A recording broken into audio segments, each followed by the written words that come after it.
सादर प्रणाम। मैं हूं हिमांशु द्विवेदी और हमारे खास कार्यक्रम चर्चा में आपका स्वागत है। चर्चा में आज हम एक अहम विषय पर बात करेंगे, एक ऐसा विषय जो अहम तो है लेकिन इस समय चर्चा में नहीं है। हम बात करेंगे इस देश में पिछले 5 महीने से चले आ रहे किसान आंदोलन के संदर्भ में। किसान आंदोलन एक समय इस देश में चर्चा का सबसे बड़ा केंद्र था। किसान आंदोलन के तहत तमाम हिस्सों के किसान दिल्ली की सीमा पर आकर डट गए थे। 26 नवंबर से शुरू हुआ किसान आंदोलन 4 महीने तक सुर्खियों का विषय रहा। भारत सरकार ने भी इस किसान आंदोलन को शुरुआत में अनदेखा करने की कोशिश की, बाद में पूरी प्राथमिकता में लेने की कोशिश की। 11 दौरों की बातचीत किसान नेताओं के साथ भारत सरकार के द्वारा की गई, लेकिन 22 जनवरी को 11वें दौर की बातचीत जिस मुद्दे पर आकर अटकी वो सुई अभी तक अटकी हुई है। किसान नेताओं ने भारत सरकार के प्रस्ताव को खारिज किया, जिसके अंतर्गत देश के कृषि मंत्री नरेंद्र सिंह तोमर ने यह प्रस्तावित किया था कि अगर आप चाहते हैं तो हम 1.5 साल के लिए इस किसान कानून को स्थगित कर देते हैं, इस बार एक बार बातचीत करते हैं, माहौल बनाने की कोशिश करते हैं और फिर उस पर फैसला लेते हैं। लेकिन किसान नेताओं की शर्त यह थी कि आप तो इस किसान कानून को निरस्त ही कीजिए और साथ साथ MSP पर नया कानून ही लाइए, तभी किसान हटेंगे। मामला जहां पर अटका वहीं पर अटक के रह गया। देश के प्रधानमंत्री सम्माननीय नरेंद्र मोदी जी ने इस संदर्भ में कहा था कि किसान महज एक फोन कॉल की दूरी पर है। 4 महीने होने को आए हैं, वो फोन कॉल की दूरी अभी तक खत्म नहीं हो सकी है। किसान आंदोलन का इस दौरान स्वरूप बदला। एक समय में इसे पंजाब के आड़तियों के द्वारा समर्थित आंदोलन बताया जा रहा था, फिर पंजाब के किसानों का आंदोलन बना, फिर हरियाणा पंजाब के किसानों का आंदोलन बना और राकेश टिकैत के आंसू निकलने के बाद यह उत्तर प्रदेश के पश्चिम क्षेत्र का भी आंदोलन बन गया। लेकिन किसान नेताओं का यह दावा रहा कि हमें पूरे देश से समर्थन प्राप्त है। लेकिन समय गुजरने के साथ ऐसा महसूस हो रहा है कि आंदोलन की वो धार नहीं रही, वो धाक नहीं रही। इसी का नतीजा है कि 2 दिन पहले देश के कृषि मंत्री नरेंद्र सिंह तोमर ने कहा कि कोरोना की परिस्थितियों को देखते हुए अब किसान आंदोलन खत्म हो जाना चाहिए। किसान चाहें तो उसी मुद्दे पर हम फिर बातचीत कर सकते हैं, लेकिन किसान नेता टस से मस होने के लिए तैयार नहीं है। तो इस बदली हुई परिस्थितियों में पश्चिम बंगाल में हुंकार भरने के बाद किसान आंदोलन क्या कुछ रुख लेगा, इस पर बात करेंगे। समझने की कोशिश करेंगे कि आंदोलन अब केवल नाम पर रह गया है या वाकई जमीनी स्तर पर इसकी कोई पकड़ भी है। जानने की कोशिश ये भी करेंगे कि भारतीय जनता पार्टी जो एक समय इस आंदोलन से बेहद चिंतित थी, क्या अभी भी उतनी चिंतित है? उसे लग रहा है कि कोरोना के रूप में वरदान उसे मिल गया है। जानने की कोशिश ये भी रहेगी कि किसान नेता आखिर किस जिद के तहत अभी भी टस से मस होने के लिए तैयार नहीं है। 5 खास मेहमान इस चर्चा का हिस्सा बनने के लिए हमारे साथ में, उनसे आपका परिचय कराएंगे और चर्चा को शुरू करेंगे। लेकिन उससे पहले समय है आज के विचार सूत्र का। हमारा आज का विचार सूत्र यह कहता है कि बड़ी बात होगी इन तूफानों से अगर बचकर किसी भांति अनबुझे दीप वे वापस ले आएंगे। रामधारी सिंगर के द्वारा यह विचार सूत्र हमें दिया गया था। इसके अंदर उन्होंने कहा था कि यह बड़ी बात होगी कि अगर तूफानों के बीच में किसी दिए को आप बिना बुझे वापस ले आते हैं। तो किसान आंदोलन के संदर्भ में जो देश की स्पष्ट बहुमत की सरकार को पहली बार एक गंभीर किस्म की चुनौती थी, क्या उस चुनौती के तूफान के बीच किसान आंदोलन अपने आप को उद्देश्य की प्राप्ति के साथ में वापस ला पाएगा? यह हमारी चर्चा का विषय है। इस चर्चा का हिस्सा बनने के लिए हमारे साथ 5 खास मेहमान हैं। हमारे साथ चिंतामणि मालवीय जी हैं, भारतीय जनता पार्टी की मध्य प्रदेश इकाई के प्रदेश उपाध्यक्ष हैं, साथ ही पूर्व सांसद भी हैं। हमारे साथ डॉक्टर विनीत पुनिया जी हैं, सचिव हैं, ऑल इंडिया कांग्रेस कमेटी के मीडिया विभाग के सचिव हैं। धर्मेंद्र मलिक जी हमारे साथ में, जो राष्ट्रीय प्रवक्ता हैं भारतीय किसान यूनियन के। राजवीर जादौन जी हैं, प्रदेश अध्यक्ष हैं भारतीय किसान यूनियन उत्तर प्रदेश के। और साथ ही हमारे साथ में खरी खरी कहने के लिए श्रवण गर्ग जी हैं, देश के जाने माने पत्रकार। आप सभी का स्वागत है। चर्चा की शुरुआत हम राजवीर जादौन जी से करते हैं। एक समय जो आंदोलन पंजाब के कुछ आड़तियों का, बाद में पंजाब के कुछ किसानों का और फिर बाद में पंजाब के किसानों का आंदोलन माना जा रहा था, समय गुजरने के साथ अब इसका नेतृत्व उत्तर प्रदेश के हाथों दिखाई देता है। राकेश टिकैत सबसे महत्वपूर्ण किरदार बनकर चेहरे के तौर पर दिखाई देते हैं। जानने में दिलचस्पी है राजवीर जी, टिकैत तो नेता बन गए, पर आंदोलन का क्या हुआ यह जानने में दिलचस्पी है देश को। क्या महज सियासत का हिस्सा बनकर रह गया आंदोलन या कोई जान बाकी है? क्या है वस्तुस्थिति?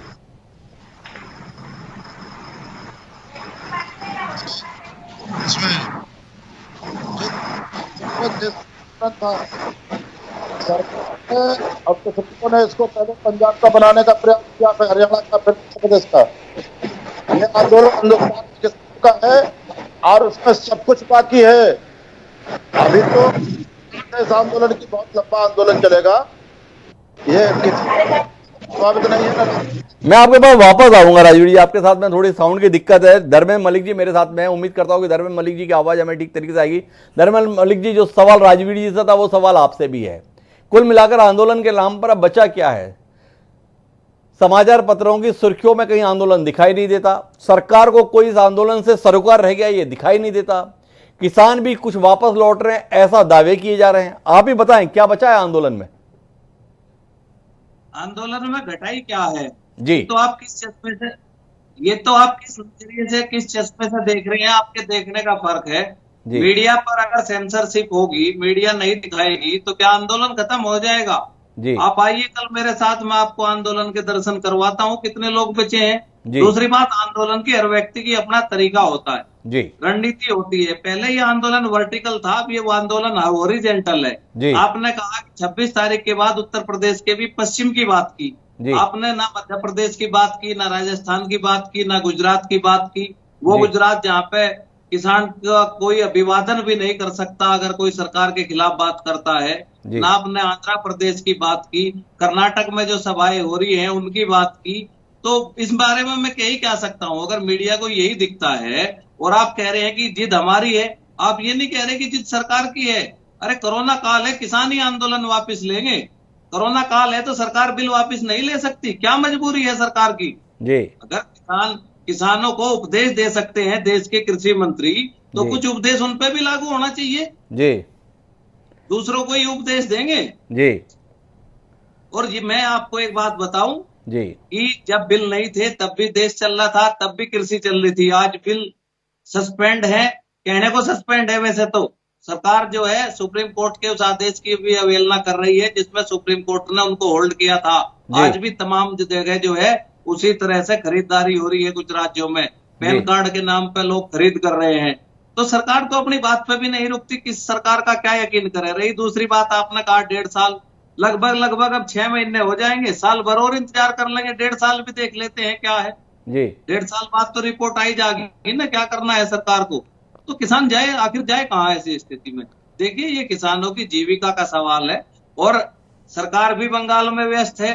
भाई सरकार कौन सा बात कर रही, क्या दिक्कत है? और किसान के पास जो आज समय है, आज जो है 2000 रुपए में भी आदमी नहीं मिलता, फिर भी किसान दिल्ली की सीमाओं पर जमे हैं। तो मेरा यही कहना है कि देखिए, आप आंदोलन के करीब आइए, आंदोलन को देखिए। 27 किलोमीटर का धरना है टिकरी बॉर्डर पे, 18 से 20 किलोमीटर का धरना है सिंघू बॉर्डर पे, ढासा पे लोग बैठे हैं, शाहजहानपुर पे है, गाजीपुर पे है, तमाम जगह लोग बैठे हैं। और आज हमारे पास सबसे ब्रिलियंट समय है, मतलब हमारा तो सोना खड़ा खेत में, हमें उसको भी देखना है। सरकार चुनाव लड़ सकती है तो हमें अपना काम भी तो करना है ना जी। ये सब विषय हैं और आंदोलन जिस स्थिति में था उसी स्थिति में है। ये मई में फिर आपको देखने को मिलेगा और शायद ऐसी स्थिति होगी, आप ही कहें कि हाँ आंदोलन जिंदा ही नहीं, खड़ा भी है। भाई अभी 18 तारीख में कार्यक्रम है आंध्र प्रदेश में दोबारा, वहां पर आप देखना 15 तारीख के कार्यक्रम है। मतलब आंदोलन जो है कश्मीर से लेकर कन्याकुमारी तक कोई राज्य छूता नहीं रहा है। 20-20, 25-25 सभाएं और पूरा हरियाणा आंदोलनरत है। हरियाणा की सरकार को 14 तारीख के कार्यक्रम रद्द करने पड़े और फिर भी किसी को आंदोलन जिंदा नहीं दिखाई देता, तो मैं क्या कर सकता हूँ? मलिक साहब, मैं सवाल को फिर से दोहराता हूं। आपने स्वयं अपने जवाबों में चीजों को कहा भी और फिर भी शिकायत कर रहे हैं कि आप ऐसा क्यों समझ रहे हैं। आपने खुद ही कहा कि हमने आंदोलन का स्वरूप बदल दिया है, पहले वर्टिकल था वो हॉरिजेंटल कर दिया है। ये आपका ही कथन है, आपको रोका तो नहीं। आपने स्वयं कहा कि हरियाणा के मुख्यमंत्री को अपने कार्यक्रम बदलने पड़े, मंत्रियों को कार्यक्रम बदलने पड़े, लेकिन बाकी देश में सरकारें अपना काम कर रही हैं, अपने दौरे कर रही हैं। सवाल है कि किसानों से जुड़े हुए इतने महत्वपूर्ण मसले पर केवल हरियाणा और पंजाब की जिंदगी ही प्रभावित दिखती है, बाकी देश में वैसा प्रभाव नहीं दिखता। क्या आप महसूस नहीं करते हैं कि भारतीय जनता पार्टी के नेतृत्व की केंद्र सरकार ने मान लिया है कि इन दो राज्यों में अगर हमारा कुछ नहीं भी बचता है तो कोई फर्क नहीं पड़ता? क्या इस किसान आंदोलन को दो राज्यों के चश्मे से देखने की कोशिश केंद्र सरकार नहीं कर रही है? नहीं, मैं आपसे ये कहना चाहता हूँ, एक सवाल मेरा आपसे भी है जी कि आपको तो पता ही होगा कि एमएसपी मिलती कहाँ है जी, किस किस राज्यों में मिलती है जी। नहीं, मतलब हरियाणा, पंजाब और पश्चिम उत्तर प्रदेश के कुछ जिले। अरे आंदोलन के साथ वो लोग खड़े हो रहे हैं जिसने उस स्वाद को चखा ही नहीं एमएसपी को। आज जी। एमएसपी के सवाल पे पूरा देश खड़ा हो रहा है और इस आंदोलन की अधिक 50% जीत यही है कि आज पूरे देश में एमएसपी को लेकर लोग बैनर लगा के कि एमएसपी था, है और रहेगा, और प्रधानमंत्री जी का फोटो लगा के मंडियों में आंदोलन कर रहे हैं। माफ करें मलिक साहब, एमएसपी पे तो खरीद मध्य प्रदेश में भी होती है, एमएसपी पे खरीद छत्तीसगढ़ में भी होती है, और जिस बड़े पैमाने पर होती है उसकी कोई सीमा नहीं है। ऐसा नहीं है केवल हरियाणा और पंजाब ही एमएसपी की खरीद का लाभ ले रहे हैं। प्रतिशत जो है कितने प्रतिशत होती है जी, कितने गुजरात प्रतिशत? में- छत्तीसगढ़ के अंतर्गत धान के संदर्भ में लगभग 80% किसान अपना रजिस्ट्रेशन कराता है। 20 लाख से ऊपर किसानों का रजिस्ट्रेशन होता है छत्तीसगढ़ में। क्या बात कर रहे हैं आप? अगर किसानों के संदर्भ में बात करें तो आंकड़ों को लेकर तो बात सही होगी ना। मेरा सवाल फिर से आपसे दोहराता हूं मलिक साहब, बगैर अन्यथा लिए आपसे, कि इस आंदोलन के संदर्भ में केंद्र सरकार की जो संजीदगी जनवरी तक दिखाई दे रही थी, पिछले 2 महीनों से केंद्र सरकार के रुख से ऐसा लगता है कि उसने इस आंदोलन को अनदेखा कर दिया है। क्या आप सरकार की इस उपेक्षा को, इस अनदेखी को महसूस नहीं कर रहे हैं? आपको लग रहा है कि सरकार की प्राथमिकता में यह आंदोलन है? नहीं, सरकार अगर अनदेखी करती है, बहुमत की सरकार है, अगर सरकार एरोगेंट हो जाए, अहंकारी हो जाए, जी। तो देश में जो है फील्ड तैयार करना पड़ता है जन क्रांति के लिए। जी। और तमाम जगह जो दुनिया में क्रांति आई है वो आंदोलन से ही आई है। तो हमारा जो आंदोलन है वो जारी रहेगा। हमें इस बात की थोड़ा चिंता करने की सरकार देख रही या नहीं देख रही। हम जी। अपनी मांगों को दिल्ली में लेकर आए हैं। वहां से वापस जाने के 2 ही तरीके हैं कि या तो सरकार जो है लाठी गोली चलाए, लठमारा, यहाँ से भगा दे, जी। और ये बिल वापस ले और एमएसपी पे कानून बनाए। हमें सरकार की चिंता तो थोड़ा है। जन क्रांति की तैयारी कर रहे हैं अब किसान नेता कमोबेश। धर्मेंद्र मलिक जी की बात से ऐसा बोध हो रहा है। हमारे साथ में चिंतामणि मालवीय जी हैं। जो सवाल मेरे धर्मेंद्र मलिक जी के साथ थे, उन सवालों को लेकर चिंतामणि जी के पास आता हूं। चिंतामणि जी, जानना चाहता हूं, 5 साल के लिए स्पष्ट बहुमत का जनादेश क्या मिला? जनता की बातों को सुनने समझने से इनकार ही कर दिया आपने। तैयारी नहीं है। इतनी बड़ी संख्या में किसान इतने लंबे समय से दिल्ली की सीमा पर बैठे हैं, अनुशासन के साथ में बैठे हैं, जिनको आपने क्या क्या ना बताया, खालिस्तानी से लेकर और विदेशी ताकतों के हाथ में खेलने वाले लोगों से लेकर। जानने में दिलचस्पी है, जिस राज्य में आपकी सरकार है वहां पे मुख्यमंत्री से लेकर मंत्रियों तक के निकलने पर पाबंदी लग गई है, स्वघोषित, क्योंकि जनता के स्तर पर विरोध इतना है। हरियाणा में, पंजाब के स्तर पर भाजपा को लड़ाने के लिए आदमी नहीं मिले। नगरीय निकाय चुनावों में यह हालत आपकी हुई। पश्चिम उत्तर प्रदेश के अंतर्गत जिस प्रकार के हालात बन रहे हैं आपके नेताओं के, वो भी देश देख लेता है, फिर भी कोई परवाह नहीं। मान लिया है क्या 2-2.5 प्रदेश अगर हिस्से में नहीं भी रहेगा तो क्या बिगाड़ लेंगे? देखिए, ऐसा कुछ नहीं। सरकार किसान आंदोलनों के प्रति पर्याप्त संवेदनशील है और उसके साथ पूरी संवेदना के साथ काम कर रही है। लेकिन ये आंदोलन अदृश्य हाथों में चला जा रहा है। ये केवल कठपुतली आंदोलन है। इसके चलाने वाले कहीं पीछे कोई और है, और ये बार बार इसी तरह दिखा है। ये कहना कि साहब ये तो बड़ा अनुशासित और लोकतांत्रिक आंदोलन है, तो मैं ये पूछना चाहता हूँ कि विधायक की पिटाई करने वाला कौन सा अनुशासन है? मुख्यमंत्री के को बोलने नहीं देना, ये कौन सा अनुशासन है? उनके हेलीकॉप्टर की पिच खोद देना, ये कौन सा अनुशासन है? और कोई यदि किसानों को कन्विंस करने जाता है, भारतीय जनता पार्टी या कोई जो आंदोलन के खिलाफ है, उसके साथ मारपीट करना, उसको रोकना, उसके खिलाफ ये करना, ये कौन सा इनकी लोकतांत्रिक प्रक्रिया? ये तो तानाशाही कर रहे हैं। ये वास्तव में कुछ हजार किसान मिलकर के जो अपने निजी इनके वेस्टेड इंटरेस्ट है, जो कुछ बाहर से फंडेड है, वो केवल किसानों का चेहरा लगा करके ये बताने की कोशिश कर रहे हैं कि हम तो बड़े इनोसेंट है, सरकार से मांग कर रहे हैं। सरकार ने 12 बार कोशिश की इनसे कि आइए बात कीजिए। ये कहते हैं कि बात कुछ नहीं, बात केवल इसी पर होगी कि चिट भी मेरी और पट भी मेरी और सिक्का मेरे बाप का। आपको तो केवल ये करना है कि किसान ये कानून वापस लो, इसके सिवा कोई बात नहीं होगी। तो इस तरह ये कोई किसान आंदोलन नहीं होता, ये कोई लोकतांत्रिक तरीका नहीं है। इनको लोकतंत्र से कोई लेना देना नहीं है। चुनी हुई सरकार के खिलाफ भाई संसद काय के लिए बनी है? आप कुछ हजार किसान जो किसी विचारधारा से प्रेरित है या फिर किसी विपक्षी पार्टी से प्रेरित है, या बाहर से तुम्हारे पास पैसा आ रहा है, या कुछ जिनके हित प्रभावित हो रहे हैं वो आपको फंडिंग कर रहे हैं, वो लोग आपको पैसा दे रहे हैं, तो आप सरकार के खिलाफ ये सब करेंगे? अरे भाई, संसद ने कानून बनाया, पूरे देश के लोगों ने उनको चुन करके दिया है, सांसदों ने बहस करके 8 घंटे बहस चली, तब तो कानून बनाया। आप संसद से बड़े हो गए और सरकार को बार बार आप इस तरह कर रहे हैं। और जहां तक समर्थन की बात है, कौन सा समर्थन आपको हासिल है? पूरे देश में जितनी आपकी सभाएं हुई, वहां आपकी सभाएं बिल्कुल फेल रही है, असफल रही है। और जहां चुनाव हुए वहां भारतीय जनता पार्टी की जीती है। और आप बंगाल में देखिए, बंगाल में भी जीतेगी, असम में देखिए, असम में भी जीतेगी। और साउथ के राज्यों में भी जहां भारतीय जनता पार्टी के कैंडिडेट खड़े वहां जीते हैं। कहीं आपको समर्थन नहीं है, केवल 2 राज्यों में, और वो भी आड़तियों का आंदोलन है और पाकिस्तान और बाहरी ताकतों का समर्थन प्राप्त किया हुआ। चिंतामणि जी, मेरे 1-2 सवाल है आपसे। आपने जितनी संजीदगी से आपने उन आरोपों को दोहराया है जो प्रारंभिक दौर में इस आंदोलन में बोले जाते थे, तो ये जानने में दिलचस्पी है 3-4 आपकी कही हुई बातों पर। एक तो आपने कहा कि ये बाहर से फंडेड आंदोलन है। आप तो अगाते नहीं है ये कहते हुए बड़ी मजबूत सरकार देश को आपने दी है। यह कैसी सरकार दी है जिसमें लोग विदेशों की मदद से आंदोलन इस देश के खिलाफ कर लेते, क्योंकि आपके अनुसार तो देश के खिलाफ आंदोलन है।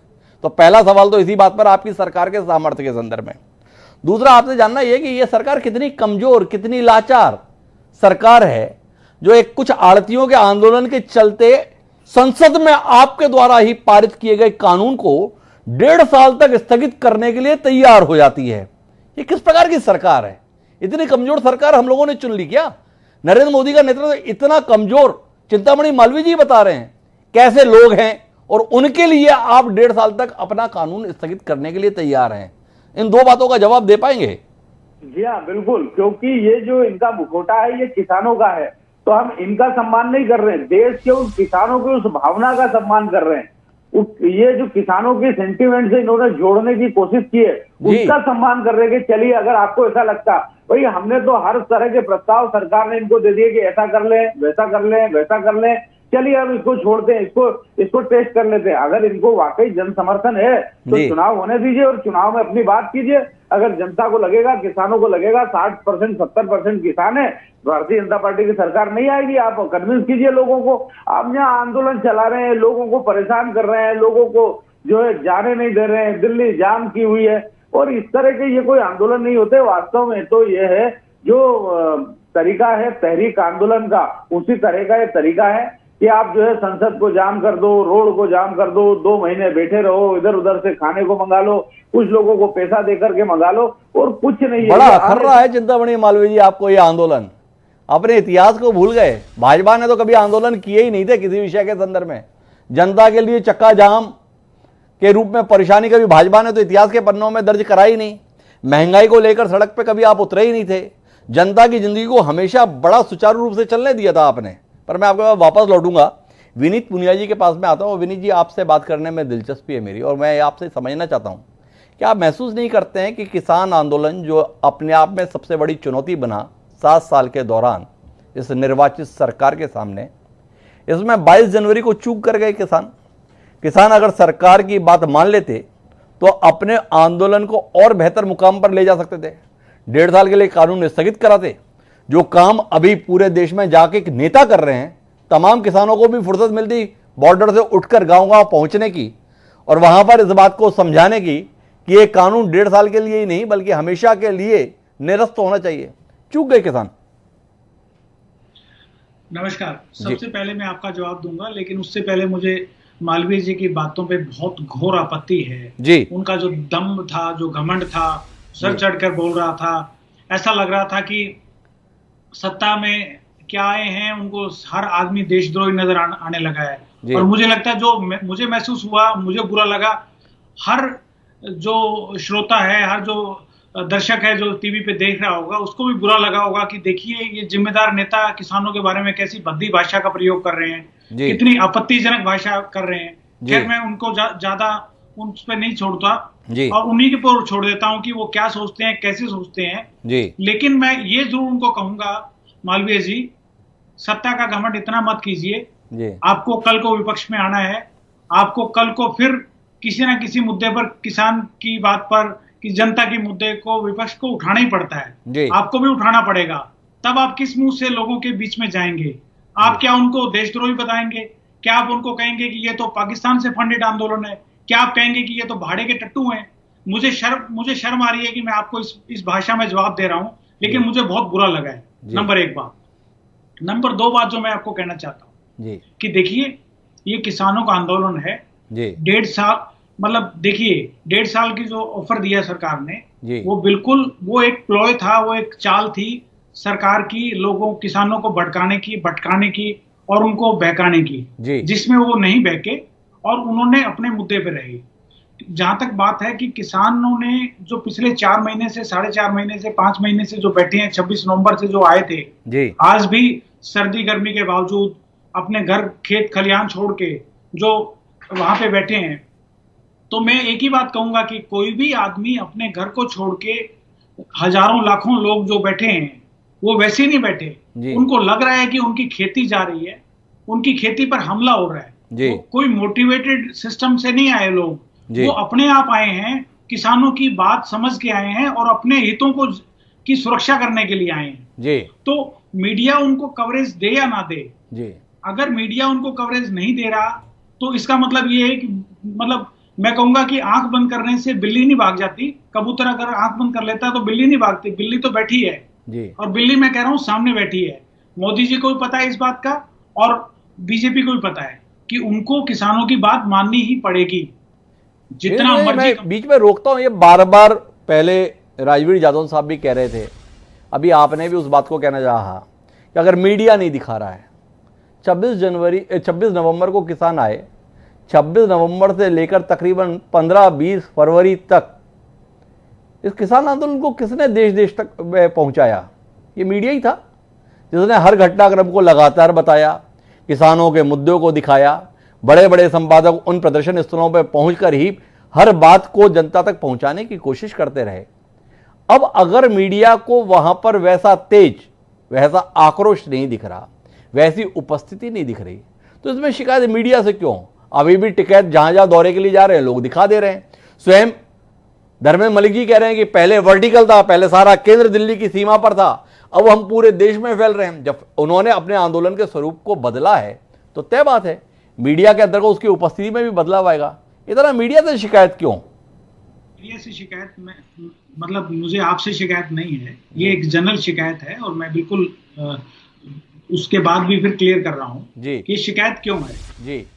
मैं कोई कंपैरिजन नहीं करना चाहता अन्ना आंदोलन के साथ जी, मैं किसी भी आंदोलन से इसकी तुलना नहीं करना चाहता जी। लेकिन श्रवण गर्ग जी बहुत बुद्धिमान है, उन्होंने बहुत समय देखा है, बहुत अच्छे से वो जानते हैं। मुझे लगता है वो इस बात पे जरूर प्रकाश डालेंगे कि ये जो आंदोलन है जो हम देख रहे हैं जी, ये जो पिछले 5 महीने से चल रहा है दिल्ली के चारों सड़कों किनारों पर जी, ये हिंदुस्तान की इतिहास का आज तक का सबसे बड़ा आंदोलन है। ये ऐसा आंदोलन है जिसमें सबसे ज्यादा लोगों ने भागीदारी दी है जी। तो ऐसे आंदोलन को जिसमें इतने बड़े लेवल पे लोगों ने भागीदारी दी हो, उस आंदोलन को विफल मानना या ये मानना कि उसने अपनी चमक खो दी है, मैं इससे सहमत नहीं हूं। इससे सहमत नहीं है विनीत। मैं श्रवण जी के बाद वापस लौटता हूं और श्रवण जी आपसे बातचीत की शुरुआत करता हूं। आंदोलन की मौजूदा स्थिति को लेकर क्या आप इन दावों से इत्तेफाक रखते हैं कि आंदोलन अभी भी उतनी दमदारी से खड़ा हुआ है जितना ये बीच के दौर में था? पहला सवाल ये। दूसरा आपसे जानना है कि क्या आपको नहीं लगता है कि 22 जनवरी को बातचीत जिस मुद्दे पर टूटी उसके बाद से आंदोलन के हिस्से में कुछ नहीं आया है, सरकार को समय के साथ राहत जरूर मिलती जा रही है और अब सरकार कोरोना के मद्देनजर इस आंदोलन की आखिरी सांस को भी खत्म कर देना चाहती है, जैसा 3 दिन पहले देश के सम्माननीय कृषि मंत्री का बयान है। पश्चिम बंगाल में चुनावी सभाएं युद्ध स्तर पर चल रही है, हजारों की भीड़ हो रही है, उससे कोरोना को लेकर कोई आशंका देश के मंत्री को दिखाई नहीं देती है। पर दिल्ली की सीमा पर कुछ किसानों की मौजूदगी कोरोना के मामले को गंभीर बना देती है, ऐसे देश के स्वास्थ्य मंत्री अपने बयान में कहते हैं और कृषि मंत्री आशंका जताते हैं। इसकी रोशनी में श्रवण जी इस आंदोलन पर आपकी टिप्पणियां। देखिए, मैं आपकी आखिरी बात से पहले शुरू करता हूं जी। मेरे को ये आशंका है और कि ये जो सरकार है कोरोना को ढाल बनाकर जी बंगाल चुनाव के बाद जी इस आंदोलन को समाप्त करना चाहिए और ये समाप्त होगा नहीं जी। पर सरकार की जो कोशिशें होंगी उसके कारण बहुत सारी कटुता जी। मैं ये नहीं कह रहा हूँ कि हिंसा फैलेगी, पर एक तरह का कॉन्फ्रंटेशन जरूर होगा जी। और सरकार निश्चित रूप से जो सरकार अभी बंगाल में कोरोना फैला रही है और जो धार्मिक आयोजनों के जरिए कोरोना के विस्तार को फैलने दे रही है, वो सरकार निश्चित रूप से कोरोना का इस्तेमाल इस जन आंदोलन को कुचलने के लिए करेगी। तो मैं इस बात में, मुझे कोई शक नहीं है कि ये आंदोलन 2 मई के बाद जी एक नए फेज में जाएगा जी। ये तो मैं एक हुई पहली चीज जी। दूसरी चीज ये कि किसान आंदोलन खत्म नहीं हुआ है और न होगा जी। और न होना चाहिए। तीनों चीज कह रहा हूं मैं जी। ये आंदोलन जो है खत्म इसलिए नहीं होगा कि किसानों के पास अब खोने के लिए और कुछ ज्यादा बचा नहीं है जी। तो वो इस आंदोलन को समाप्त करके कुछ प्राप्त नहीं करने वाले हैं। और ये आंदोलन लगातार किसी भी रूप में हो, हॉरिजॉन्टल हो, वर्टिकल हो। दूसरा ये कि आपने कहा कि ये आंदोलन जब चला जिस स्वरूप में था उस स्वरूप में आज नहीं है जी। दुनिया का कोई भी आंदोलन अपने वर्तमान स्वरूप में रह नहीं सकता जब तक कि उसमें उस तरह की हिंसा नहीं हो, उस तरह का एजिटेशन नहीं हो, उस तरह की आक्रामकता नहीं हो जो सरकारों को प्रभावित करती हो। यह निहायत ही शांतिपूर्ण और गांधीवादी आंदोलन है और इन सरकारों का चरित्र नहीं है इन आंदोलनों को बर्दाश्त करना जी। वो सरकार ने कोशिशें की कि इस आंदोलन में हिंसा हो। आपने देखा 26 जनवरी का पूरा आपने मामला देखा और ये लोग हिंसक नहीं हुए जी। और अभी भी हिंसक नहीं है जी। तीसरी चीज मीडिया की जो मैं कह रहा हूं जी कि मीडिया का कोई चरित्र बचा नहीं है हिमांशु जी। जी। ये एक स्ट्रेटेजी के जरिए, स्ट्रेटेजी के तरीके से जी। रणनीतिक रूप से मीडिया से शायद कहा गया हो कि इसको खूब हाइप कीजिए, पहले आप जी खूब उठाइए और फिर एकदम गिरा दीजिए। जी। ये वैसे ही है कि जैसे हॉस्पिटल में आप मरीजों को ऑक्सीजन तो देते हैं, फिर बाद में ऑक्सीजन हटा देते हैं और कहते हैं कि अब आप अपने आप सांस लेना शुरू करिए। जी। बंगाल के चुनाव को जिस तरह से मीडिया में दिखाया जा रहा है, एक एक सभा को दिखाया जा रहा है जी। और पूरे देश में दिखाया जा रहा है, आप मुझे बताइए कि उसका उद्देश्य क्या हो सकता है। जी। चुनाव बंगाल में चल रहा है जी। और आपको रायपुर में भी दिखाया जा रहा है। जी। तो मीडिया का चरित्र क्या है? जी। मतलब सिंगू बॉर्डर पे अगर कुछ नहीं चल रहा है जी। तो ये कौन कह रहा है कि कुछ नहीं चल रहा है? जी। और क्या बंगाल में जो कुछ चल रहा है, ममता बनर्जी जो कुछ कर रही है उनको भी वैसे ही दिखाया जा रहा है? जी। चिंतामणि जी ने कहा कि बहुत ही जिस तरह की भाषा का उपयोग किया, खैर मेरे लिए तो इस तरह का अनुभव काफी, मैं इस तरह का अनुभव का आदी नहीं हूं। जी। जिस गैर लोकतांत्रिक तरीके से किसान विधेयक को पारित किया गया रात को जी। और हमारे मित्र पत्रकार मित्र हरिवंश की उपस्थिति में राज्यसभा में जी। बिना मतदान के, विपक्ष को बोले बिना, जिस तरह से अत्यंत तानाशाही तरीके से पारित किया गया जी। और अब आप कह रहे हैं कि इनको लोकतांत्रिक तरीके से पेश नहीं आ रहे हैं किसान। मेरा कहना है कि दुनिया में जितने आंदोलन मैं पढ़ता हूं और देखता हूं जी, और अमेरिका का मैंने अभी पूरा फॉलो किया है, ब्लैक लाइव्स मैटर जी, हिंदुस्तान का ये जो आंदोलन है किसानों का, ये सबसे ज्यादा शांतिपूर्ण और लोकतांत्रिक आंदोलन है। श्रवण जी, मैं बीच में रोकता हूं। जो विशेषता आप बता रहे हैं इस आंदोलन की, ये सबसे शांतिपूर्ण है, अनुशासित है, संयमित है, क्या सरकार की निगाह में यही इस आंदोलन की कमजोरी है कि इस आंदोलन में आक्रामकता नहीं है, इस आंदोलन में हिंसा नहीं है, इस आंदोलन में वो तेवर नहीं है जिसके अंतर्गत कोई अप्रिय घटनाक्रम घटित हो पाए, इसलिए सरकार ने मान लिया है कि क्या उखाड़ लेंगे, क्या बिगाड़ लेंगे, ठीक है, पड़े रहे सीमा पर, दिल्ली की सीमा पर, क्या बिगड़ने वाला है? क्या ये अनदेखी इसीलिए है कि ये संयमित है, ये अनुशासित है और शांतिपूर्ण है? सरकार जो है घबरा रही है शांतिपूर्ण आंदोलन से। जी, सरकार चाहती है हिंसा हो जी, क्योंकि हिंसा को तो तुरंत दबाया जा सकता है, हिंसा को नहीं दबाया जा सकता। जी, सरकार तो बहुत चाहती है, हर सरकार चाहती है, दुनिया भर की सरकारें चाहती है कि आंदोलन हिंसक हो जाएं। जी। म्यांमार में यही हो रहा है जी। कि मजबूर किया जा रहा है उनको, आंदोलनकारियों को। हांगकांग में यही हो रहा है। जी। पर अगर आंदोलनकारी अपनी जान देने को तैयार हो जाएं जी, तो वो सरकार के लिए सबसे बड़ी परेशानी की बात है कि बगैर हिंसा के मरने को तैयार हो जाएं, गांधी की तरह। जी। तो ये हिंसा और अहिंसा का जो मामला है, इस सरकार का चरित्र नहीं है अहिंसा। जी। ये गांधी के हत्यारों को पूजने वाली सरकार है, तो अहिंसा में इसका यकीन नहीं है। अहिंसा में यकीन नहीं है, ये श्रवण जी का कहना है।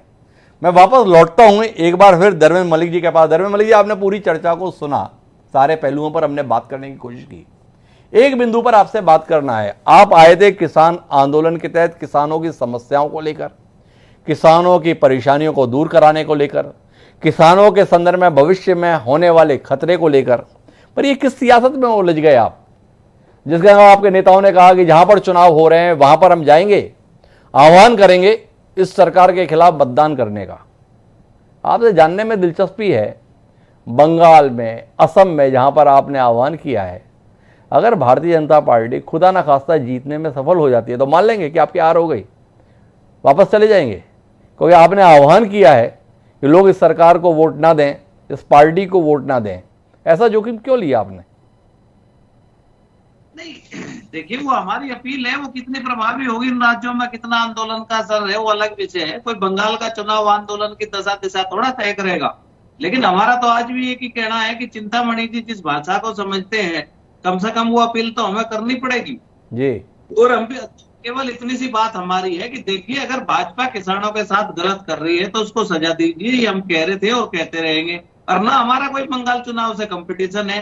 देश में 5 राज्यों में चुनाव हो रहा है, दिखाया केवल बंगाल जाता है, कारण कि 4 में तो इनका कुछ बचा नहीं है और 5वें पे इनका पूरा फोकस है, चाहे जिस तरह से जीतना पड़े चुनाव जीतेंगे जी। तो वो मशीनरी लगी हुई है। तो देखिए, हमारी अपील है, अब हम कुछ तो करेंगे ना, हम किसी का समर्थन नहीं कर रहे और ना हम कोई राजनीतिक दल बनाने जा रहे और ना हम इस सरकार को स्थिर करने के लिए आए। हम आज भी कह रहे हैं कि ये कल बुलाएं, बात करें, इन कानून को ना भी बुलाएं, इन कानूनों को वापस ले लें, एमएसपी पे कानून बना दें, हम अपने घर चले जाएंगे। हम कहेंगे चलो भारतीय जनता पार्टी दे रही, दुरुस्त आई भाई, इन्होंने वापस ले लिया। लेकिन अगर हठधर्मी होगी, जिस तरह से चिंतामणि जी कह रहे थे, मैं चिंतामणि जी आपको कहता हूं कि अगर इतने ही आप आश्वस्त हैं तो क्यों ना एक चुनाव अभी हो जाए, आप दिलवाइए इस्तीफा भारत की सरकार से जी, और हो जाए चुनाव। अगर आप जीत गए तो हम घर चले जाएंगे, हार गए तो फिर आपका क्या करना। एक चुनाव लड़ लो आप, अगर इतना ही अहंकार है आपको तो ये आजमाइश कर। धर्मेंद्र जी, आप जो ये बात कर रहे हैं इस्तीफे के संदर्भ में, पर आप इसी दमदारी के साथ तो पंजाब से निकलकर पश्चिम बंगाल तक पहुंचे थे, राकेश टिकैत बाकायदा गए, आह्वान किए हैं, और अब आप कह रहे हैं कि आप वहां पे पता नहीं हमारी अपील को कितना मानते हैं, नहीं मानते हैं। क्यों भरोसा आपका हिल गया वहां के किसानों के संदर्भ में? नहीं, देखिए भाई, हम तो गए, किसानों को अपनी बात कही जी। वो किसान जो है वहां के कितने अवेयर हैं, उतना हमारे पास सिस्टम नहीं है, समय नहीं है, कोई 100 सभाएं हमने की नहीं। हमने तो किसानों से 2-3 सभाओं में बात की है जी। तो जी। आप धर्मेंद्र मलिक जी, आपको नहीं लग रहा है कि आपका तर्क सरकार के दावे की पुष्टि कर रहा है? सरकार पहले कहती है कि यह देश भर के किसानों का आंदोलन नहीं है। कृषि मंत्री जी 3 दिन पहले भी बोले हैं, बड़े स्तर पर हमें इस कानूनों के संदर्भ में समर्थन मिला है, देश में तमाम लोग आकर हमें बोल रहे हैं कि ये बहुत अच्छे कानून है। अब आप ही अगर कहने लगे कि वह पश्चिम बंगाल में अब कितने किसान हमारे साथ में हैं, तो ये तो सरकार के इस दावे की पुष्टि हो जाएगी कि 2-2.5 राज्यों का आंदोलन है। अब 2-2.5 राज्यों के आंदोलन के चलते बाकी 28 राज्यों को तो हम टैकल नहीं कर सकते उस अनुसार। आप पुष्टि नहीं कर रहे उस दावे की। बात देखा जाएगा, लेकिन मेरा एक बात और है, मैं कृषि मंत्री जी को आपके टीवी के माध्यम से अपील करना चाहता हूँ जी कि अगर आपको हजारों यूनियनों का समर्थन प्राप्त है जी और वो किसान है तो उनके भी टेंट लगवा दो दिल्ली के बॉर्डर पे जी। भाई, अगर इतने ही फायदे के कानून है और वो वाकई यूनियन है, उनकी हिस्ट्री क्या है, पिछले 10 साल के उनके आंदोलन क्या है, उनकी बैकग्राउंड क्या है, अगर वो इतने मजबूत किसान संगठन है तो वो समर्थन में वो भी आंदोलन कर ले, तो समर्थन में भी लोगों के टेंट लगवा दें, ये कहना है हमारे साथ में धर्मेंद्र मलिक जी का। लेकिन विनीत पुनिया जी, मैं आपके पास आता हूं, फिर चिंतामणि जी के पास में जाऊंगा। एक आशंका जाहिर की है श्रवण गर्ग जी ने। श्रवण गर्ग जी ने आशंका जाहिर ये की है कि 2 मई के बाद संभव है कोरोना का सहारा लेके ये सरकार किसानों को उठाने की कोशिश कर दे। ऐसा दृश्य पिछले साल देखने में आया था सीए के संदर्भ में, आपको स्मरण होगा। दिल्ली में वो आंदोलन कोरोना की लहर के चलते ही खत्म हुआ, ये सबके हम साक्षी हैं। क्या कहेंगे श्रवण जी की आशंका के संदर्भ में विनीत पुनिया जी, कांग्रेस पार्टी के जिम्मेदार प्रवक्ता जो इस कार्यक्रम में है?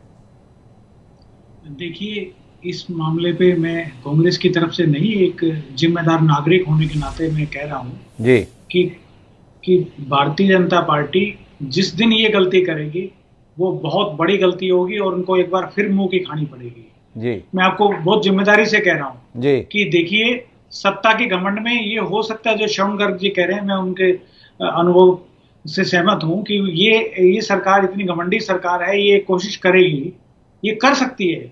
लेकिन मैं उससे अगली बात में जो श्रवण गर्ग जी ने कही, मैं उससे भी सहमत हूँ। लेकिन उसके बावजूद ये आंदोलन खत्म नहीं होगा, समाप्त नहीं होगा, बल्कि उससे ये आंदोलन और भी तेज होगा। मैं बहुत विश्वास से कह रहा हूं। उसके बाद ये आंदोलन पूरे देश में फैलेगा। आज भी पूरे देश का आंदोलन है। मैं अपने शब्द रिपीट कर रहा हूं कि आंखें बंद करने से बिल्ली नहीं भाग जाती, बिल्ली तो सामने बैठी है। किसान की समस्याओं को सोल्व करना पड़ेगा, उनकी मांगे माननी पड़ेगी, उनकी समस्या का सोल्यूशन करना पड़ेगा। इस सरकार को झुकना ही पड़ेगा, मानना पड़ेगा किसान की बात, क्योंकि किसान कोई गलत चीज नहीं मांग रहे। किसान कह रहे हैं हमें हमारी खेती बचाना चाहते हैं और हम बचा के ही रहेंगे। तो किसान जो अपनी लड़ाई लड़ रहा है उसमें कामयाबी उनकी ही होगी। आपकी मुहावरे में दम है, लेकिन वो मुहावरा अमल में लाता हुआ तो दिखाइए। आपने कहा कि आंख बंद करने से बिल्ली नहीं भाग जाएगी, बहुत अच्छी बात है, आंख खुली रखते हैं, पर दिखाइए ना मध्य प्रदेश में वो बिल्ली कहाँ है, वो बिल्ली महाराष्ट्र में कहाँ है, वो बिल्ली गुजरात में कहाँ है, वो बिल्ली छत्तीसगढ़ में कहाँ है। कहाँ जनजीवन पे ऐसा असर महसूस हो रहा है इस आंदोलन का? हरियाणा में महसूस होता है, पंजाब में महसूस होता है, पश्चिम उत्तर प्रदेश में भी महसूस होता है। किसान संगठनों के तमाम दावों के बाद भी बाकी राज्यों में ऐसा कबूतर और बिल्ली वाला मामला दिखाई नहीं देता है। विनीत जी, अगर आपको दिख रहा है तो थोड़ा रोशनी डालें, हम अपनी आंखें और फैला के देखने की कोशिश करते हैं। देखिए, समय ही इसका जवाब देगा। 2024 में वो बिल्ली आपको छत्तीसगढ़ में भी दिखाई देगी, वो बंगाल में भी दिखाई देगी, वो केरल में भी दिखाई देगी, वो उत्तर प्रदेश में भी दिखाई देगी। और मैं आपको आज बता रहा हूं, जो हालत आज है, जो आज हालत हरियाणा में है, जो पंजाब में है, जो पश्चिम उत्तर प्रदेश में है, जो राजस्थान में है, जिससे ये भारतीय जनता पार्टी के नेता अपने घरों से बाहर नहीं निकल पा रहे, वैसी ही स्थिति पूरे देश में होगी। आप ये बात मान लीजिए, ऐसा पूरे देश में होने जा रहा है, क्योंकि किसान की ताकत का इनको अंदाजा नहीं है। किसान की ताकत को बहुत हल्के ढंग से ले रही है बीजेपी। इसको सिर्फ हार जीत के रूप में, संसद और लोकसभा सांसदों की संख्या के रूप में देख रही है। लेकिन इस पूरे आंदोलन से एक बात साबित हो गई कि भारतीय जनता पार्टी किसान के आंदोलन को, किसान की बात को दबाना चाहती है और उनको अलग अलग ढंग से बदनाम करना चाहती है, दबाना चाहती है। लेकिन किसान की जो ताकत है, जो 70 करोड़, इस 70% पूरे देश में जो है किसान है, उसकी बात माननी ही पड़ेगी, झुकना पड़ेगा। विनीत जी, आपकी बातों से ऐसा लगता है कि आप इच्छुक नहीं है अभी इसके किसी समाधान के संदर्भ में। 2024 का लोकसभा चुनाव बड़ी संभावना दिखा रहा है कांग्रेस पार्टी को इस आंदोलन के माध्यम से। क्या कांग्रेस की सत्ता की राह या विपक्ष की सत्ता की राह इस आंदोलन से ही निकलती दिख रही है, जिसके कारण से आपको 2024 का बेसब्री से इंतजार है? आपका कहना है कि 2024 में पता चलेगा, आंदोलन जल्दी खत्म हो, ऐसी कोई इच्छा विनीत पुनिया जी के मन में नहीं है? बिल्कुल इच्छा है, मैं चाहता हूं। और मैं आपके इस कार्यक्रम के माध्यम से मैं निवेदन कर रहा हूं प्रधानमंत्री जी को, कृषि मंत्री जी को हाथ जोड़कर निवेदन कर रहा हूं कि घमंड त्यागिए, ये सत्ता का घमंड छोड़ दीजिए, किसानों की बात सुनिए। 300 से ज्यादा किसान अपनी जान दे चुके हैं, अलग अलग तरह से उन्होंने अपनी बलिदान दिया है, उनकी मांग मानिए और आज ये तीनों कृषि कानून वापस लीजिए। हमारी कांग्रेस पार्टी इस मामले में बहुत फ्लेक्सिबल है और हम बहुत क्लियर हैं, बहुत स्पष्टता के साथ में। विनीत पुनिया जी आग्रह कर रहे हैं सरकार से, वापस ले लीजिए। मैं वापस आता हूं चिंतामणि मालवीय जी के पास। चिंतामणि जी, आपके लहजे से, आपके तेवर से, आपकी तलखी से बड़ी नाराजगी है बाकी पैनलिस्ट को कि इतना दम, इतनी आक्रामकता, इतना मगरूरी किस लिए है भाजपा नेताओं में? पहला सवाल तो इसी बात को लेकर है कि इतनी कड़वाहट क्यों है आपके मन में या भाजपा के मन में, पहला सवाल। दूसरा जानने में दिलचस्पी है कि 1.5 साल तक के लिए तो आप तैयार थे गस्तित करने के लिए, इतना साहस क्यों नहीं जुटाते कि अगला चुनाव इसी मुद्दे पर हो जाए, अगले चुनाव तक यह कानून अगर स्थगित हो जाए तो कम से कम देश को निजात मिले। फैसला हो जाएगा 2024 में। मुद्दा ही ये रहे किसान कानून, जनता आप पे भरोसा करके फिर से 300 सीटों के साथ मिलाए, लागू कर दीजिएगा। इन लोगों को, धर्मेंद्र मलिक जी वगैरह को भी पता चल जाएगा कि जनता कितनी साथ और कितनी नहीं। दिक्कत है कोई? देखिए, ये तो अभी पता चल जाएगा, लेकिन मैं पुनिया जी की बात पे जरूर कहना चाहूंगा कि बुत हमको कहे काफिर, अल्लाह की मर्जी है। ये वो अहंकार की बात, घमंड की बात, गुरूर की बात वो लोग कर रहे हैं जिन्होंने किसानों पर गोलियां चलाई है। 24-27 किसान जो है मध्य प्रदेश में जिनकी सरकारों ने मार दी है, जिन्होंने रामदेव के आंदोलन को रातों रात उठाया, महिला बच्चों को डाकुओं की तरह रात में जाकर के पीटा है और उठाया है उन्हें और उनको गिरफ्तार किया है। ये मगरूरी की बात वो कर रहे हैं जिन्होंने अन्ना हजारे को गिरफ्तार किया और चलते आंदोलन में से जेल में बंद किया और फिर आखिरकार दबाव के आगे छोड़ना पड़ा। ये गरूर और मगरूरी की बात, अहंकार की बात वो लोग कर रहे हैं जिन्होंने निहत्थे साधुओं पर गोलियां चलवाई और सैकड़ों की संख्या में साधु इस देश में दिल्ली की सड़कों पर मार दिए। ये लोग अहंकार की बात कर रहे हैं, ये लोग लोकतंत्र की बात कर रहे हैं। और मैं ये कहना चाहूंगा, इसका किसानों से कोई लेना देना नहीं है।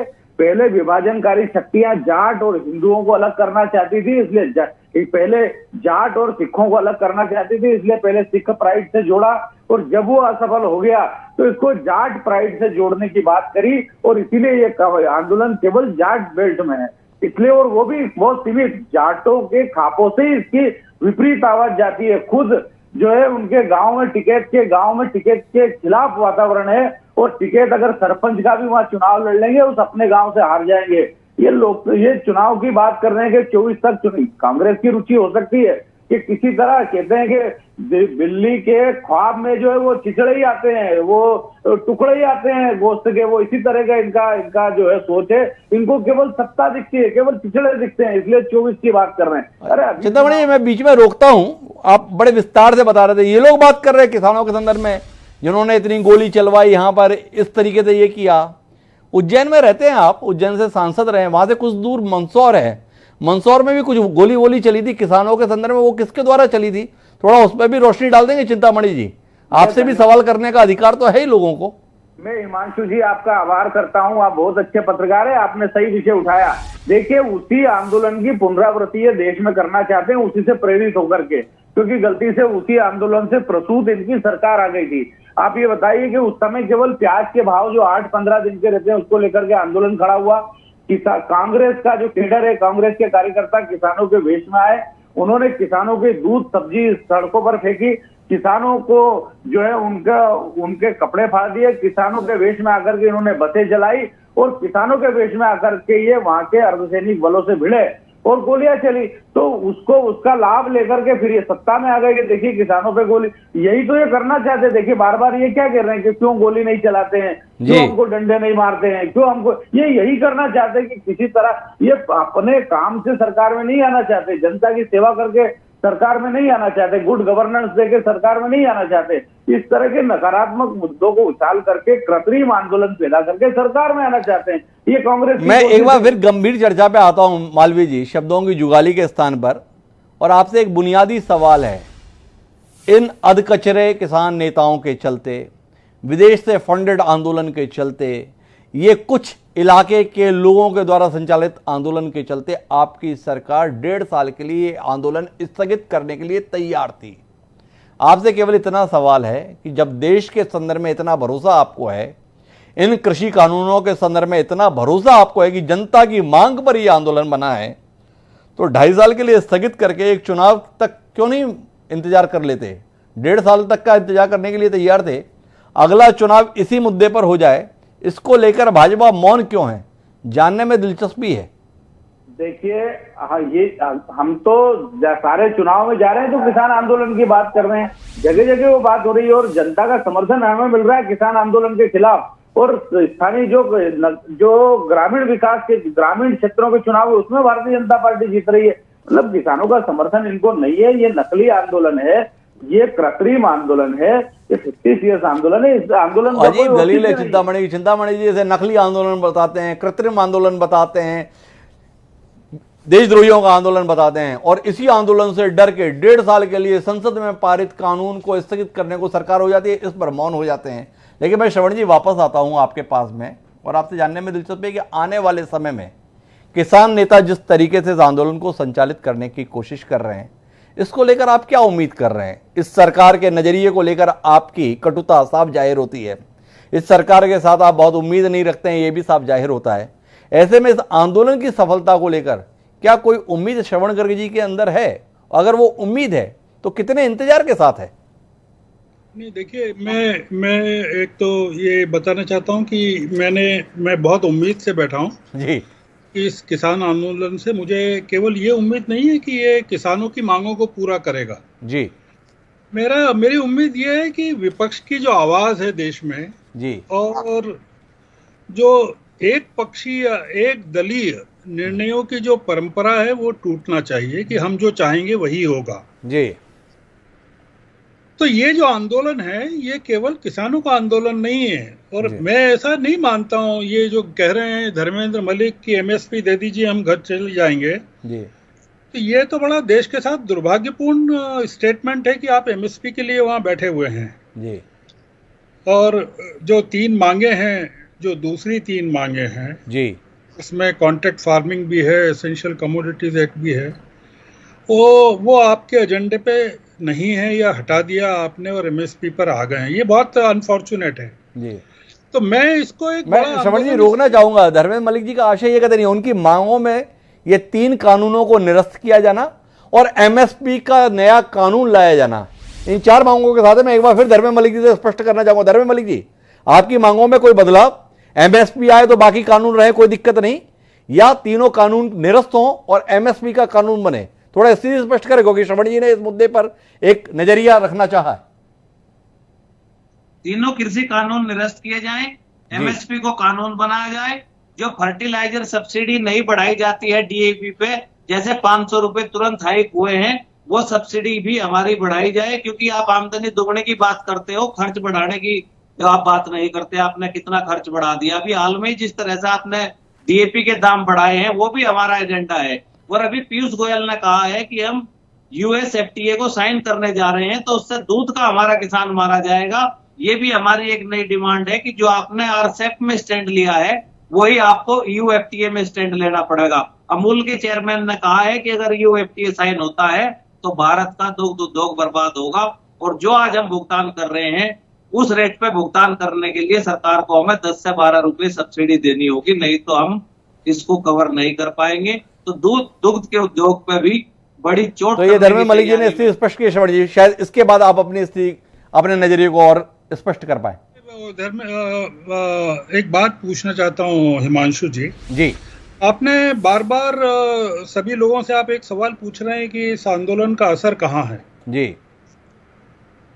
कितने राज्यों में? आप बार बार कह रहे हैं 2.5 राज्यों में है या 3 राज्यों में है जी। मैं ये पूछना चाहता हूं आपसे कि इस देश के प्रधानमंत्री का असर कितने राज्यों में है जी?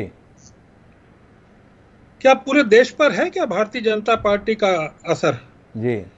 ये जो सरकार चल रही है संसद में जी, वो किन राज्यों के दम पर चल रही है जी? आप गिनती लगा लीजिए जी कि किन राज्यों के दम पे चल रही है। और प्रधानमंत्री जो हैं वो उड़ीसा में कहाँ हैं, केरल में कहाँ हैं, तमिलनाडु में कहाँ हैं, आंध्र में कहाँ हैं, तेलंगाना में कहाँ हैं, कश्मीर में कहाँ हैं, नॉर्थ ईस्ट में कहाँ हैं? तो क्या हमने ये जो 2.5 राज्य हैं इसको देश समझ रखा है क्या? ये किसान आंदोलन सर, मतलब आज जो देश की स्थिति है उसमें कोई चीज दक्षिण में चल रही है तो उत्तर में पता नहीं चलता, उत्तर में चल रहा है तो वो दक्षिण में पता नहीं चलता। इस सरकार ने पूरे देश के लोगों को इस समय अपनी जान बचाने में एंगेज कर रखा है, इंजेक्शन के लिए भटकने में लगा रखा है, इस देश में बिस्तर ढूंढने में लगा रखा है, इस देश में कोरोना से बचने में लगा रखा है, और अपने परिचितों की लाशें कहाँ जलाएं उसके लिए 6-6, 8-8 घंटे, 10-10 घंटे की वेटिंग है, और सड़कों पर जलाया जा रहा है। सरकार को शर्म नहीं आती है जी। ये दुनिया के किसी और देश में ये सरकार हो और उसमें थोड़ी सी भी शर्म हो तो उस देश की जनता किसानों की मांगों पर नहीं, कोरोना के ट्रीटमेंट के ऊपर सरकार से इस्तीफा मांग ले जी।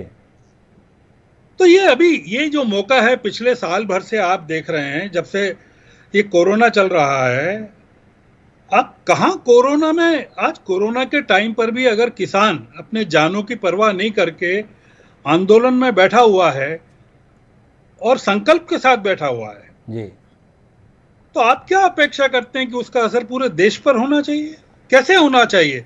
बंगाल में फसल जो है मुख्य राइस की है जी, असम में राइस की फसल है।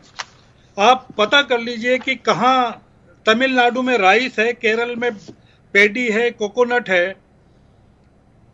किस जगह आप चाहते हैं कि जो पंजाब का किसान है, जो गेहूं बेल्ट का किसान है, जो गन्ना बेल्ट का किसान है, जिसकी भाषा जी, एक अलग है, वो किस जुबान में जाके बंगाल के किसानों से बात करेगा या असम के किसानों से बात करेगा? बंगाल का किसान के पास जा रहा है ये किसान अपनी बात ये कहने के लिए, वो ये नहीं कह रहा है कि आप कांग्रेस को वोट दीजिए या ममता को वोट दीजिए, क्योंकि वहां देख रहा है कि कांग्रेस तो वहां ममता के खिलाफ भी लड़ रही है जी। वो केवल कह रहा है बीजेपी को वोट मत दीजिए, अगर आप देंगे तो आप, हमारी जो आज हालत है वो आपकी हालत हो जाएगी जी। तो इसलिए इस पूरे मामले को एक लार्जर पर्सपेक्टिव में समझने की ये इसलिए जरूरत है कि इस आंदोलन की सफलता असफलता इस बात पर निर्भर नहीं करती कि नरेंद्र मोदी, और अगर ये सरकार अगर ये पाकिस्तान के फंड पर चल रहे हैं और इतने देशद्रोही हैं और इतने गुंडे और लठेत हैं, तो 11 दौर की बातचीत क्यों की सरकार ने इन लोगों से? जी।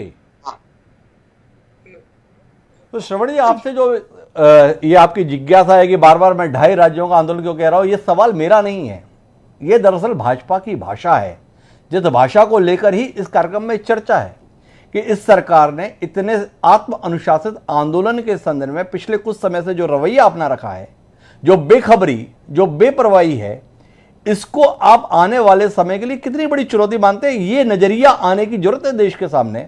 और इसलिए आपसे फिर सवाल दोहराता हूं कि जिस आंदोलन के संदर्भ में जिस रवैये के साथ सरकार है, ऐसे में कोई समाधान की उम्मीद निकट भविष्य में श्रवण को महसूस हो रही है?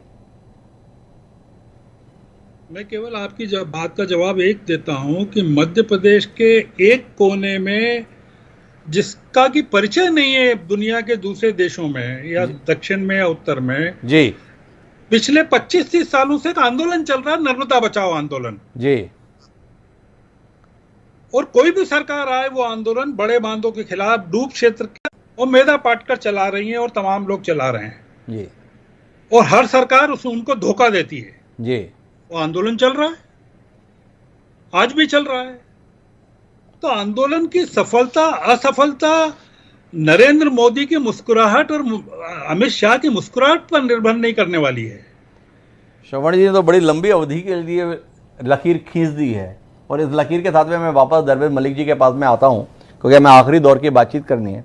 और धर्मेंद्र मलिक जी, आपसे जानने में दिलचस्पी है कि आपका अभी चरणबद्ध आंदोलन का सिलसिला चल रहा है। आप 14 अप्रैल को संविधान बचाओ दिवस मनाने जा रहे हैं, 2 मई को नतीजे आ जाएंगे 5 राज्यों के। उसके बाद के संदर्भ में कोई रणनीति बनाई, या 2 मई के बाद ही किसान आंदोलन का स्वरूप एक नए तौर पर देखने को देश को मिलेगा मौका?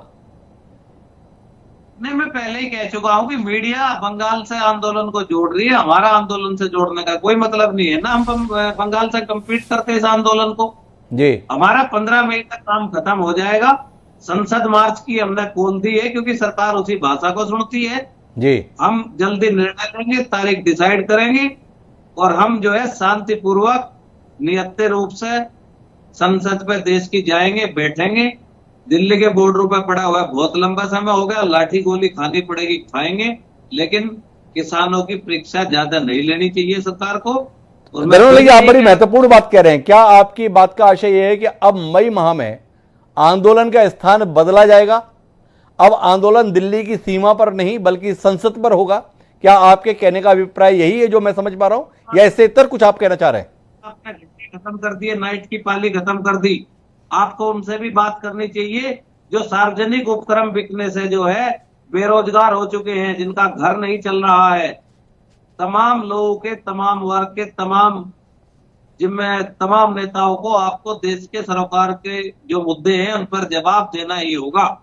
और अगर ये सारी शक्ति, मैं आज भी आपके माध्यम से आह्वान करता हूं कि देखिए ये एक जन आंदोलन है जी। आप जो है जिस क्षेत्र में भी हैं, जैसे भी हैं, किसान है, मजदूर है, नौजवान है, बेरोजगार है, सब आइए। इससे अच्छा प्लेटफॉर्म नहीं हो सकता। और ये आंदोलन मलिक साहब, मैं अपने सवाल को फिर से दोहराता हूं, शायद आप तक मेरा सवाल पहुंचा नहीं।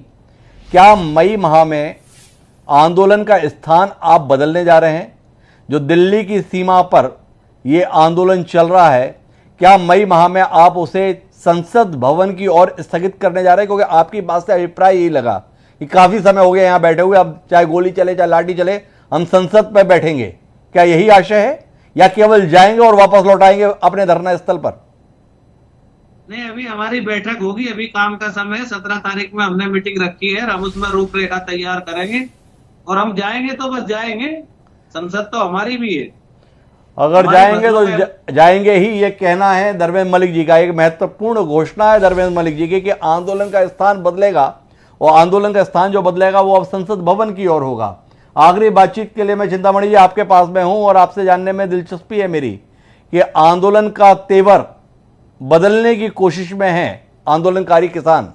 उससे पहले समाधान की कोशिश करेंगे या इंतजार करेंगे कि देखें क्या कर लेंगे? देखिए, नैतिक आधार खो चुके हैं जी, जन समर्थन खो चुके हैं, जन समर्थन इनके पास नहीं है, सड़कें खाली पड़ी है, टेंट खाली पड़े हैं, कोई वहाँ भोजन कराने वाला नहीं है, कोई अब धीरे धीरे आंदोलन का अपना ज्वार खत्म हो गया। और इसलिए ये आखिरी जब दिया बुझता है तो वो पूरी ताकत से जलता है। तो ऐसा लगता है कि जो बहुत प्रकाश दे रहा है ये बड़ा जाजल्यमान है, ऐसा नहीं है। ये इनकी अंतिम शक्ति, ये जानते हैं कि इनका तेल खत्म हो गया है, इनकी ऊर्जा, इनकी शक्ति। तो चिंता बड़ी नसीब है कि बुझने वाला दिया है, उसके बुझने से पहले की फड़फड़ाहट है। हमने तो शुरुआत में विचार सूत्र जो रामधारी सिंह दिनकर का दिया था उसमें बताया था ये आजमाने की बात है कि देखें तूफान के इस दौर में दिए बिना बुझे वापस लौट कर आते हैं, तो वो आजमाइश का शायद समय आने वाला है। श्रवण गर्ग जी उम्मीद रखते हैं कि आंदोलन तो लंबे लंबे समय तक चलते हैं, नर्मदा आंदोलन चल रहा है, ये भी आंदोलन चल जाएगा, लेकिन इतने सारे किसान अनंत काल के लिए तो नहीं इंतजार करेंगे, उनको समाधान लेना है। देखें सरकार अपनी मर्जी से समाधान देती है या सिंधु आंदोलन की ताकत के चलते, जो भी हो अप्रिय स्थितियों से बचे, इस कामना के साथ आप सभी मेहमानों का बहुत बहुत धन्यवाद चर्चा का हिस्सा बनने के लिए। एक लंबे समय से किसान आंदोलन पर बात अपेक्षित थी, इसीलिए हमने कोशिश की कि इतने सारे लोग देश के विभिन्न कोनों से आकर दिल्ली की सीमा पर बैठे हैं, उनके मुद्दों के संदर्भ में बात होती रहनी चाहिए। देश को पता रहे कि देश की राजधानी में मुद्दा क्या सरगर्म है। अब समय है आज के शेर का। हमारा आज का शेर किसान आंदोलन को समर्पित। शेर ये कहता है कि उसे गुमा है कि मेरी उड़ान कुछ कम है, कि उसे गुमा है कि मेरी उड़ान कुछ कम है, मुझे यकीन है ये आसमान कुछ कम है। नफस अंबालवी ने यह शेर लिखा था। जो किसान दिल्ली की सीमा पर आए हैं, कहीं इस शेर के जज्बे के साथ ही तो मौजूद नहीं है। अगर ये जज्बा उनके हिस्से में है तो सरकार को आने वाले समय के लिए सतर्क रहना चाहिए। इसी के साथ आज के इस कार्यक्रम में इतना ही। कल फिर मिलते हैं नए विषय के साथ। मुझे दीजिए इजाज़त। सदा प्रणाम।